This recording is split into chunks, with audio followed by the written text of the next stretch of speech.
નમસ્કાર મિત્રો, વિડીયોમાં તમારું સ્વાગત છે। આજના સમાચાર ઉપર વાત કરીએ તો ગુજરાત ઉપર આવશે સાયક્લોન। મિત્રો આગળ વાત કરીએ તો 23 અને 25 સપ્ટેમ્બર ઉપર થશે વરસાદ। મિત્રો આ 2 દિવસ ગરમી પડી હતી, તેના કારણે વરસાદનો માહોલ થશે વધારે। વરસાદ 20 થી 25 ઇંચ પડશે અને ખેડૂતોને થશે નુકસાન। અંબાલાલે કરી ભારે આગાહી। મિત્રો 95.36% વરસાદ પડશે અને 10 જિલ્લાઓ બંધ કરવામાં આવશે। અન્ય વિસ્તારોમાં થશે ધોધમાર વરસાદ અને રાત્રે આવશે તુફાન। ગુજરાત હવામાન દ્વારા વરસાદને લઈને આગાહી કરવામાં આવી છે। હાલના તો રાજ્ય સિસ્ટમ નબળી પડી છે।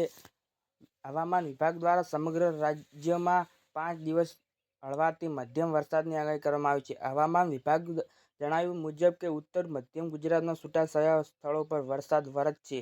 કચ્છ અને સૌરાષ્ટ્રમાં દક્ષિણ ગુજરાતમાં હળવાથી મધ્યમ વરસાદની આગાહી કરાઈ છે। હવામાન વિભાગ દ્વારા આગામી 21 સપ્ટેમ્બર સુધી વરસાદની આગાહી કરવામાં આવી છે।